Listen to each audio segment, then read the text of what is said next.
Hi, Digital Sticks here, and I want to talk today about the Facebook account requirement from Oculus. When Facebook bought Oculus, just about anybody could have called this. I read an article where Palmer Luckey really thought they were sincere, so whatever. But the fact is that now, if you already own an Oculus device, you already have your Oculus account, after 2023, and I don't know the specific date, it's no longer going to be valid. If you don't link a Facebook account to your Oculus account, you're going to lose access. So, and I don't know how anyways, so here's my advice on that. Should you not buy an Oculus? Well, in my opinion, yeah. If you can afford an Index, that's your answer. Plain and simple. If you have a gaming PC that can run an Index and you can afford an Index, or eventually or very closely can afford an Index, in any case or scenario, if you can get an Index, do it. That's what you do. But let's be realistic, and the best value in PC VR, whether it's the greatest headset or not, is the Rift S. Your best value new out of the box right now is the Rift S. That is still the case. And so what then? Well, first off, very close in performance. Well, actually, better in performance in a lot of respects is the HP Reverb 2 that's coming out. But it's not better in all respects. The tracking is not going to be quite as good. It should be good enough. I mean, like good enough for the games you're wanting to play them well. The tracking range should be, anyways, it should be decent. The biggest flaw with that, the biggest downside, the biggest thing they left off is the capacitive touch for the controllers. There is none. There's no touch capacitive touch. If you're not clicking a button, you're not doing anything as far as that controller is concerned. Also, supposedly, the Windows mixed reality trouble of poor battery life for controllers is going to continue with that new design. So the layout of the controller with thumbsticks and the Oculus layout and stuff, that's all there. It's great. But apparently it's still going to have short battery life. That's going to still require 2 batteries per controller. And it's going to not have the touch performance. So that gets back to, realistically, the best budget headset is the Rift S. Your best VR performance with those touch controllers, and then a reasonable, higher resolution. So it's the Rift S. So now what?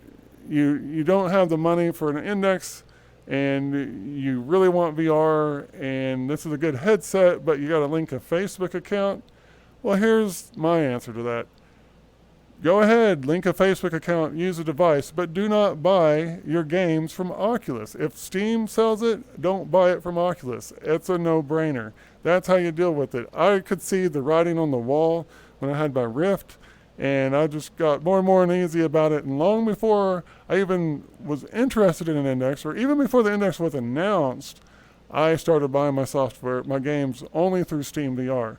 That was helped out by the fact that I wanted to do some mixed reality, so some of them I had to buy again, and that kind of introduced me to Steam VR. So, if Oculus would have played their cards right, I don't know when or if I would have discovered Steam VR, but I wanted to do full body tracking. I wanted to do the mixed reality, and I wanted to have some of the overlays, and I used an overlay for, anyways, so many things that I wanted to do were available through Steam VR. I quit buying my games through Oculus, and now I have my full library on my Index. I have Oculus uninstalled completely on my main PC. On my secondary PC, I'll set up my old Rift CV1, and I guess, I'll just see what I want to do with that come 2023, I guess. But anyways, I'm not going to buy any other titles. I already wasn't, but my titles are going to be exclusively through Steam. And even with my CV1, if I need a title twice, I'm going to use an additional Steam account to buy the title again. I'm not going to buy it through Oculus. And I like the information on the Quest 2. I really thought I might be kind of compelled by that a little bit, but I don't know. I don't know if I want to mess with linking a Facebook account. I'm not consistent with Facebook. I get myself in trouble. I say too much. My opinions are too strong. And so I just have to wipe it out and start over or stay off of it completely for a while. I don't want to have a whole bunch of games I purchased attached to that nonsense. So anyways, and I recommend that nobody else does either. So Facebook is playing a game. Just be smart. You don't have to play along. If you can do an index, do that. That's best. If you can't, it's understandable. It's a real world.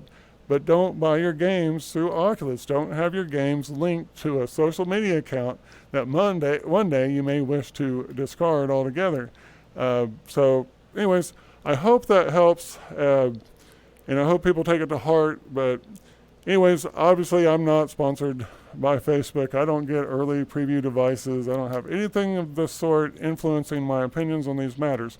I just want people to get a good VR experience and enjoy what they get, especially VR chat. I like the social potential of the game for people, especially people that are limited in their ability to socialize, whether that's anxiety, whether it's a physical disability, whether it's just a lack of time, or whatever the case.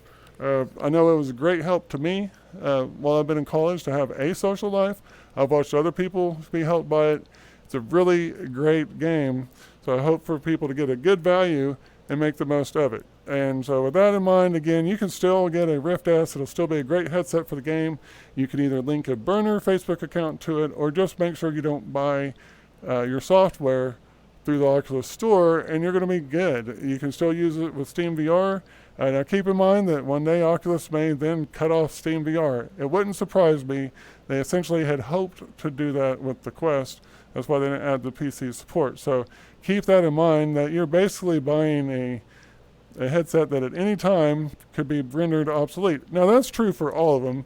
Valve can stop supporting the index or whatever, but it's not in their interest to do so. And Valve has not eliminated support for any device that has once supported. So a pretty solid future with Valve. With Facebook, they're still supporting the original Rift, but they're getting sketchier and sketchier. And I would not be surprised if on the 23rd they drop support for the Rift at the same time some of this new stuff kicks in. The original Rift I'm talking about. So just keep all that in mind. It's a shady company to put your trust in, basically. They want your privacy data, but they want to sell you a device. They want to sell you games, but then they want to trap you into their whole ecosystem. And just don't play along. Valve is waiting right there to sell you a game with far less strings attached. So thank you for watching. This is the kind of content I share. If you like it, if it's helpful, or you just want to support this type of message, please be sure to subscribe, comment down below, and of course, click like if you liked it. Thank you very much. Have a good day.